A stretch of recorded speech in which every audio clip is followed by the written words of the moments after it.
자, 오늘 슈마시스를 저희가 빼놓고 다른 얘기를 할 수는 없을 것 같습니다. 그래서 슈마시스 가져왔고요.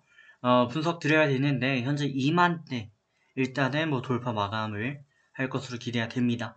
하지만 안정적이다라고 볼 수는 없는 모습이고, 바닥권에서 슬슬 턴어라운드 하면서 슈팅을 이어가고 있는 과정 중이었고, 흐름만 놓고 본다면 이제 302평에 나름 강한 지지 포인트 형성하고, 그리고 나서 이제 바닥 다지고 슈팅, 전반적으로는 저점과 고점을 낮춰가는 삼각수렴 패턴도 보여줘 왔습니다.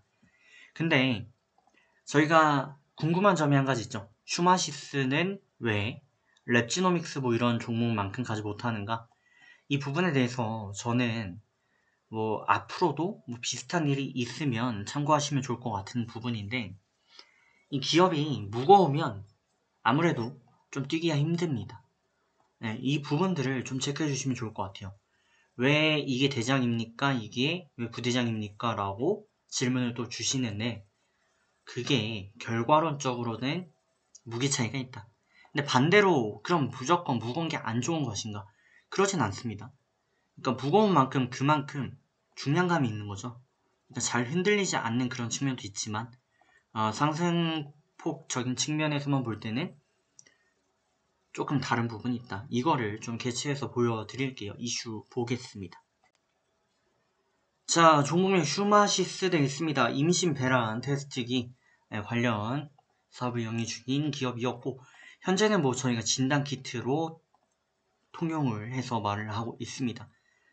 슈마시스 보시면 시총이 7천억 가까이 나옵니다. 7천억 가까이 나오는데, 이게 주가를 보고 말씀을 좀 드리면 지금 한 10%, 20% 정도 올라왔죠. 1, 20% 정도 기존 흐름 대비 올라왔어요. 그러면 시총도 10%, 20%가 늘었겠죠. 근데 그냥 한 15%만 친다고 쳤을 때 이거의 출발 시총은 6천억이었습니다. 그죠? 근데 그냥 단순하게 봤을 때 랩지노믹스가 있다라고 한다면 얘는 지금 시총이 4천억이에요. 비슷해 보일 수 있지만 얘가 출발했던 시점은 33,000대. 그러니까 시총으로 계산하면 대략 3천억대. 그러면 랩지노믹스는 시총이 3천억대였고 출발 시점이 슈마시스는 시총이 6천억대였다. 그러면 상식적으로 어떤 게 좀 더 가볍고 또 어떤 게 작전하기 유리한가? 이거에 대한 대답이 좀 나와 있죠.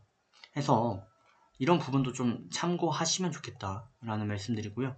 현재 슈마시스 같은 경우도 알파 베타 합쳐진 오미크론 변이 공포감의 주가 날고 있는데, 또 한 가지 다른 점이 있어요. 랩지노믹스 같은 경우는 더 바닥을 좀 많이 기고 있었습니다. 그죠? 좀 펀더멘탈이 부실했어요. 말씀드렸던 그대로죠. 중량감이 약한 종목은 아무래도 바람이 불면 쓰러집니다. 하지만 슈마시스는 조금 달랐기 때문에 출발 지점부터가 저점비 이미 올라와 있는 구간이었죠. 자, 이런 부분도 체크해 보시고 대응 법이 좀 중요할 것 같은데, 슈마시스 같은 경우 좀 안정적인 대응이 가능해요. 해서 60분봉 11선 대응을 좀 추천드리고, 11선을 이탈 마감하게 되면 애매한 이탈은 좀 의미 없다라고 보여집니다. 이런 거는 그냥 건들지 마시고 제대로 이탈 마감하게 되면 60분봉 기준 매도 노려주시면 되겠습니다.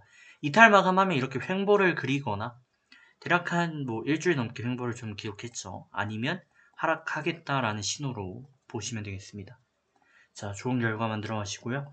슈마시스가 좀 덜 가는 대신에 안정성이 있다라는 부분도 참고하시면 되겠습니다. 자, 그럼 저는 다음 시간 뵙겠습니다.